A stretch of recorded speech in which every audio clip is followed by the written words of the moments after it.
Caleb remarked on Ethan's resilience, noting that he seemed to be in decent shape, but warned that the morning wind was sharp and unforgiving. When Ethan turned, Caleb's eyes narrowed. He wasn't nearsighted, but he squinted anyway, as if trying to bring a specific image into focus. It wasn't the man standing before him in the bright morning light that was indistinct, but a ghost of him from memory.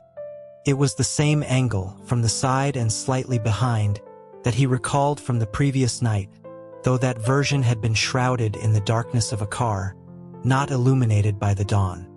Ethan placed a container of oatmeal on the small table between them, observing that Caleb's eyes seemed to be giving him trouble. He told him to eat before he had to drive back to the settlement.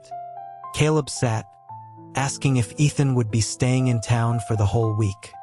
Ethan confirmed he would be, explaining his schedule was split between the clinic and making house calls. As they sat across from one another, Caleb's gaze drifted to the fabric of Ethan's thin shirt stretched across his chest.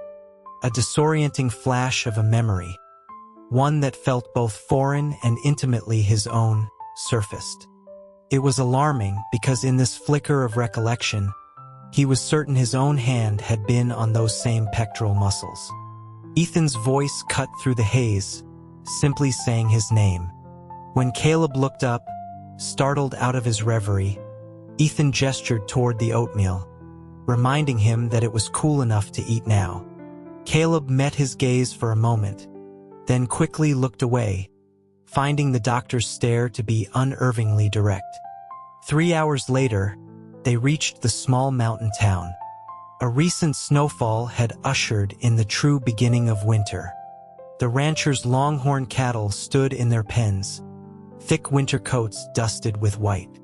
On the drive in, they had passed a lone rancher moving a small herd, a steaming thermos of coffee clutched in one gloved hand.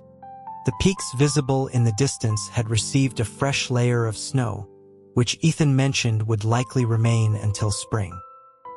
He explained that this part of the country grew quiet in the winter.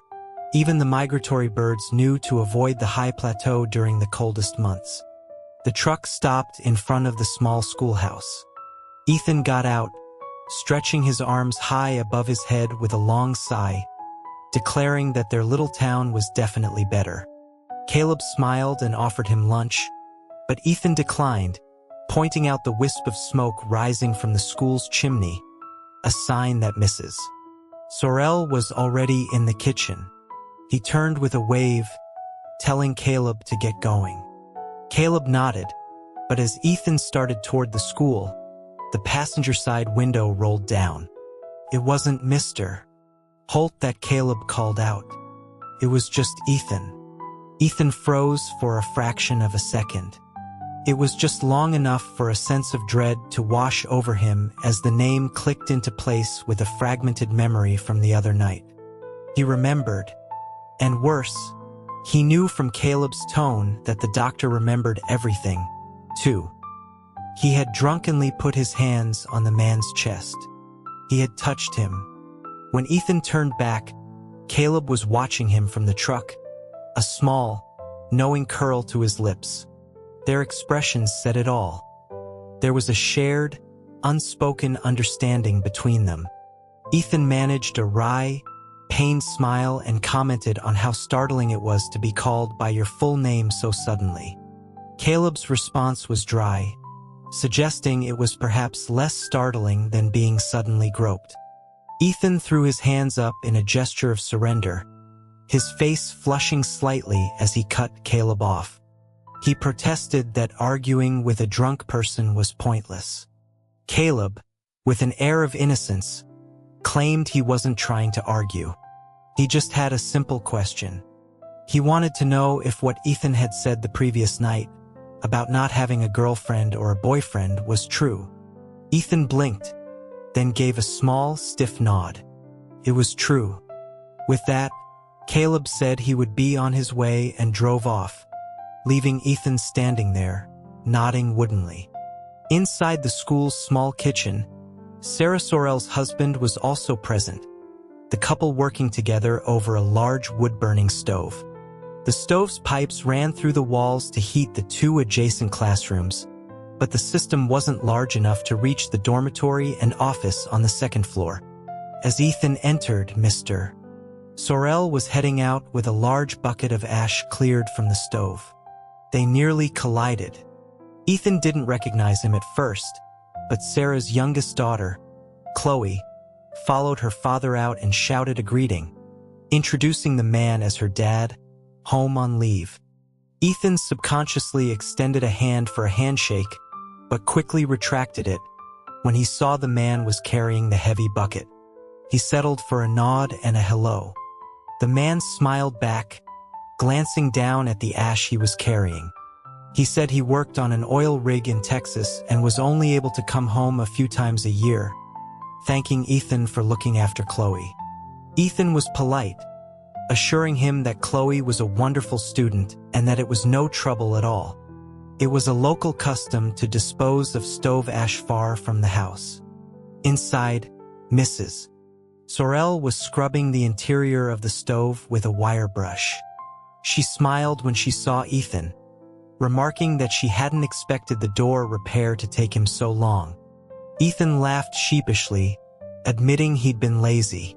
When he asked if there was anything he could do to help, Mrs. Sorel didn't hesitate. She asked if he could go over to the Jensen's place and bring back the firewood they'd set aside for the school. The firewood was stacked neatly against the side of the Jensen's barn. It was clean and dry, the most manageable part of the day's chores. Ethan knew the way. The Jensen family owned a large herd of cattle. When he arrived, Mr. Jensen and his son were in the yard, splitting logs with a hydraulic splitter and stacking them into another large pile for their own use. The boy, David, waved when he saw Ethan approaching. He offered to help carry the wood, but Ethan waved him off with a joke, asking who he was looking down on. David took him seriously for a moment before a grin spread across his face, teasing that Dr. Evans was back for the week if Ethan threw his back out again. Ethan shot the boy a complicated look, deciding it was best not to engage. He glanced at the stacks of wood piled around the yard and asked which pile was for the school. There were 4 large, neatly stacked cords. David confirmed they were all for the school. Ethan paused, then said, "All right." The temperature had dropped early this year, and everyone was preparing for a long winter. Fuel for heating was the top priority. Heavy snows could bring down power lines and disrupt cell signals. Frozen pipes were an annual problem, one that couldn't be solved by simply wrapping them in insulation as they did in the city. After stacking the last of their own wood, David told his younger sister to go back inside and not to touch the stove. Then he grabbed 2 large jerry cans and headed off to refill them with spring water from a pump down the road. By the second trip, carrying a heavy load of firewood from the Jensens back to the school, Ethan was beginning to feel the strain. David's little sister watched him from a window, her round eyes filled with curiosity about the man from the city. The third trip was a struggle. He had to stop, resting his palms on his knees to catch his breath. A large bull in a nearby pen chewed its cud and watched him with placid indifference. A massive, aging Great Pyrenees tied up in the yard also eyed him lazily. Just as he finished his 4th trip, David returned on an ATV, the 2 full water cans strapped to the back. He hauled the water inside, got the stove going for his sister, and put a kettle on to boil. At that moment, their grandmother returned from town with a bag of groceries. Ethan's face was grimy, and his expensive jacket was covered in sawdust and dirt. Worse, he couldn't straighten his back properly, and he was certain wood splinters had worked their way down his collar and into his shirt. Though he knew the firewood was clean, the psychological discomfort of the gritty particles against his skin was hard to ignore. After the final trip, he limped into the clinic, clutching his jacket. Caleb looked up from his desk and greeted him. Ethan, through gritted teeth, announced that he needed to take a shower, explaining that he thought he had splinters in his clothes. Caleb had come back a day early. The clinic was quiet. The construction crew working on a tunnel further down the mountain hadn't resumed work yet, and the week for free checkups hadn't begun. He stood up, a slight smile playing on his lips, and observed that Ethan's expression suggested he needed more than a shower. He needed an emergency decontamination. Ethan didn't have the energy to argue. He felt like he'd scrubbed off 3 layers of skin in the shower. When he emerged, he went to sit in Caleb's small break room, his fingertips wrinkled from the hot water. Caleb came in with a bottle of juice and handed it to him, joking that he'd taken long enough in the shower to wash and blow-dry 3 Siberian huskies. Ethan was in no mood for banter. His arms, accustomed to grading papers and not hauling firewood, trembled with exhaustion. He couldn't even twist the cap off the bottle. He handed it back to Caleb, asking him to open it. Caleb did. Ethan was sitting on the edge of the cot, dressed only in a long-sleeved t-shirt and sweatpants, radiating heat and the clean, woodsy scent of the shower gel he'd used. Caleb stood over him, and instead of handing the opened bottle back, he brought it directly to Ethan's lips and tilted it. The surgeon's hands, steady enough to suture a wound on a living organ, were just as precise in feeding sweet juice to an exhausted teacher. Ethan's throat worked as he swallowed. After 3 or 4 gulps, Caleb smoothly pulled the bottle away without spilling a drop. The interaction was far more intimate than what one might expect between friends.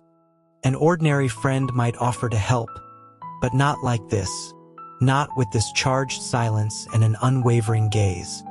As Caleb looked down, he noticed Ethan's hand was twisting the fabric of the bedsheet. The small room felt suspended in time, the air thick and still. Breathing felt difficult, not from the thin mountain air, but from the tension. Ethan's mind was a chaotic jumble. The juice seemed to have bypassed his stomach and gone straight to his head. Caleb broke the silence, his voice calm and professional. He stated that Ethan would need a heating patch, or his back would be seized up by morning. He screwed the cap back on the juice bottle, set it on the table, and retrieved a pain relief patch from a medical kit. This was a common remedy he dispensed during consultations, as the rugged terrain meant the locals frequently suffered from back and shoulder strain. He tore open the packet, turned back to Ethan, and asked if he could help him put it on. Dressed in his white coat, the offer sounded entirely natural and reasonable. The sharp, medicinal scent of the patch filled the air, mingling with the clean scent of Ethan's skin. Caleb moved closer, his expression unreadable. Ethan nodded his consent. He stood and lifted the hem of his shirt, revealing the pale skin of his lower back. He had lost some weight since arriving in the mountains. Caleb stepped to his side, the patch in his palm, and placed it squarely on the center of Ethan's back. The skin, still warm from the shower, felt searing hot as Caleb's hand pressed the patch into place. It felt less like a medical application and more like being branded. How many? Before he could finish his question, Ethan dropped his shirt and tried to turn, but his legs suddenly felt weak. Caleb's hand was still on his back, and he instinctively steadied him, pulling him close to prevent him from falling. Caleb's voice was low as he remarked that Ethan's knees were also overworked, suggesting he rest there for a while, as he might not make it up the stairs to his own room. The white coat gave his words a veneer of professional concern, but the gesture felt like something else entirely. Ethan knew the difference between care and provocation. This doctor was playing a dangerous game. With no easy way to retreat, Ethan simply sat back down on the cot. He looked up at Caleb, a defiant smile touching his lips. If Caleb was going to act like a predator, then Ethan would respond in kind. "All right," he said, his voice deceptively casual. "So what are you saying? We sleep together? Who didn't know how to flirt back? He patted the narrow cot beside him, adding that it felt quite soft. It was a clear challenge. The bed was so small that two people would have to be pressed tightly together. He held Caleb's gaze, a silent dare in his eyes. He was a straight man, fearless in this territory.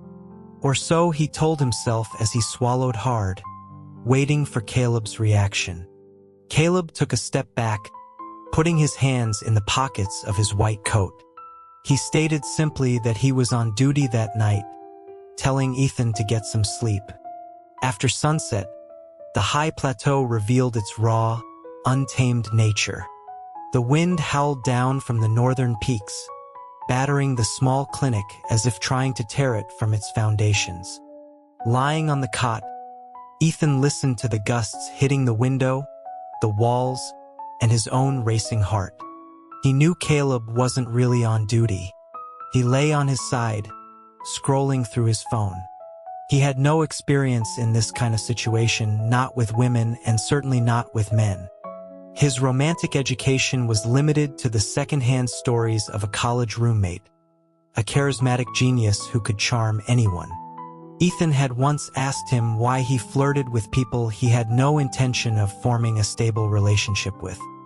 His roommate had looked at him as if he were insane, replying, "Because it's fun. Why else?" When Ethan woke up, every muscle in his body screamed in protest. It felt as if he'd undergone surgery without anesthesia. "Good morning," Caleb's voice came from outside the door. When Ethan opened it, he was met with Caleb's fresh, energetic face. He squinted, muttering that while the morning might be good, he certainly wasn't. His muscles ached, his joints felt locked, and he could barely stand. He shuffled back to the cot and collapsed onto it, complaining that he still had lesson plans to prepare. Caleb asked if he could even walk back to the school on his own. Ethan, his face buried in the pillow, mumbled that Caleb should get him a wheelchair and have Chloe come push him. Caleb chuckled, remarking that he'd used the phrase "once a teacher, always a father" correctly this time. "Get up and eat," Caleb said, his tone shifting back to business. He placed a bowl of hot soup on the table. "I have to go. There was a major landslide last night on the mountain above a settlement about 40 miles from here. We're being sent to provide support." Ethan sat up. Caleb was packing a bag with his laptop and some personal items, a toothbrush, toothpaste, a razor. He explained that collapses were common, but usually just falling rocks. This one sounded serious. He had just received the call and had to leave immediately.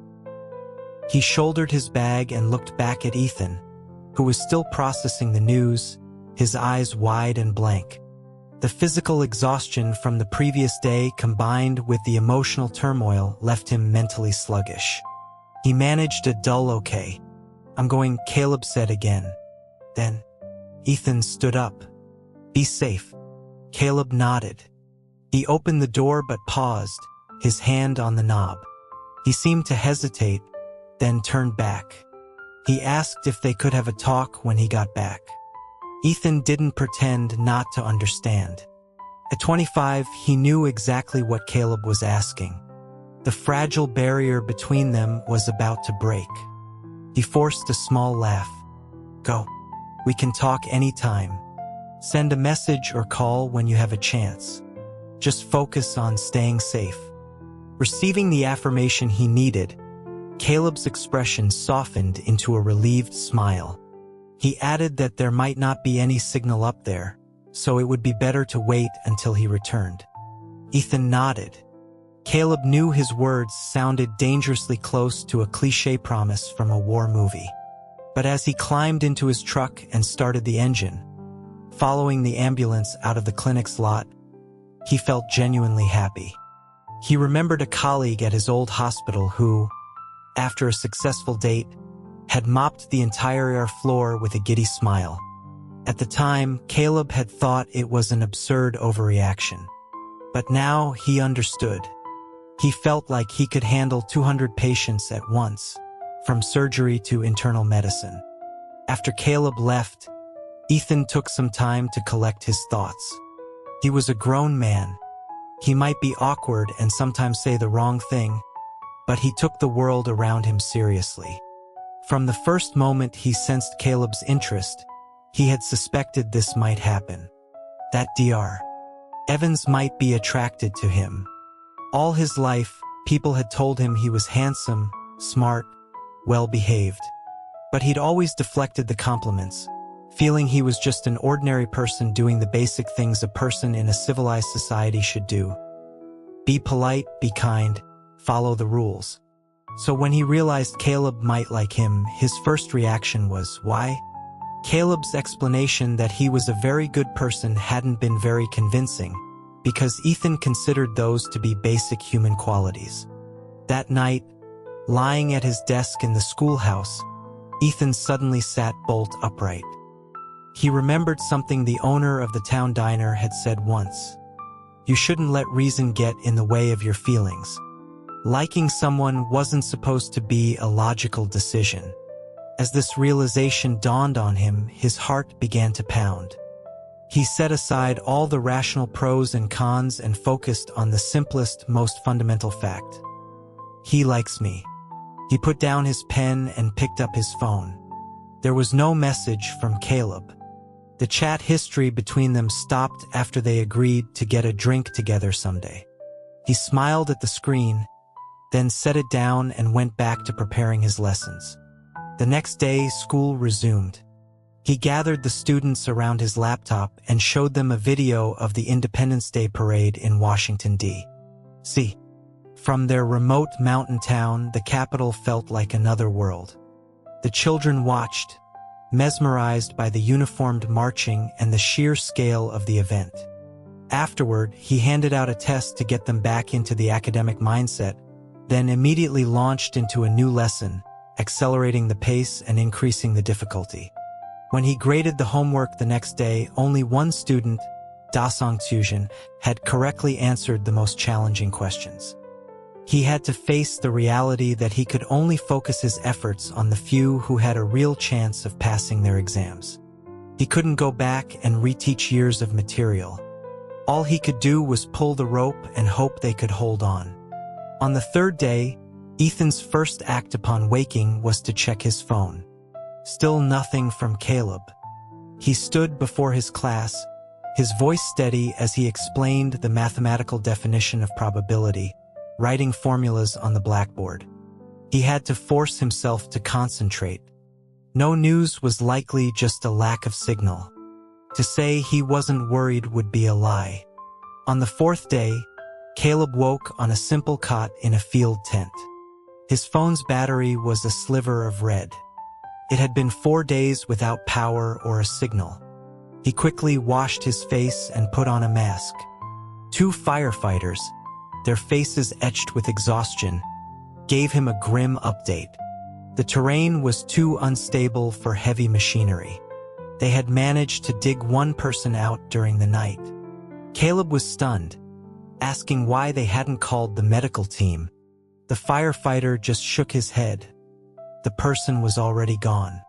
He sighed, wiping his face with a dirty glove.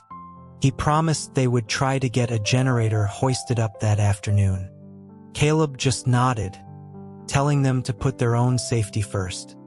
The medical team had barely slept. The landslide was worse than imagined, and a secondary collapse had sent a boulder the size of a car rolling past their camp, tearing the fabric of a tent. In the face of nature's raw power, everyone was silent, stunned. All available power was diverted to the instruments in the single ambulance that had made it up the mountain. Charging a phone was an impossible luxury. A nurse shouted from another tent, "Dr. Evans." He ran over. "What is it?" "Ventricular fibrillation," she yelled. "Patient is unconscious, Dr. Gao is doing compressions." Caleb rushed into the tent. The monitor showed a chaotic rhythm. Dr. Gao looked up, helpless. The defibrillator's battery is dead. There was no power until the generator arrived. Caleb gritted his teeth and ordered them to take turns with compressions until they could get a charge. The rescue was a long, slow, desperate struggle. Survivors with stable vital signs were carried down the mountain on stretchers by Border Patrol officers. Those too injured to move remained in the makeshift camp. Below, other officers used shovels and pickaxes, trying to clear a path for vehicles. Doctors and nurses took turns performing CPR, losing track of time after the monitor's battery finally died. After 30 minutes of relentless compressions, Caleb handed off to a nurse and went to suture a new survivor who had just been pulled from the rubble, forcing his trembling hands to be steady. Finally, in the late afternoon, the firefighters managed to haul a generator up the slope with ropes.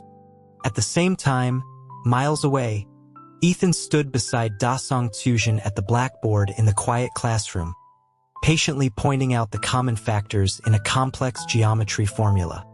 Back at the landslide camp, Caleb's voice was sharp. "Give me stronger forceps. These are too flimsy. I can't get a grip." He was trying to suture a severed artery in the dim, dusty light of the tent, the wind beating against the canvas like a drum. Anesthesia was low.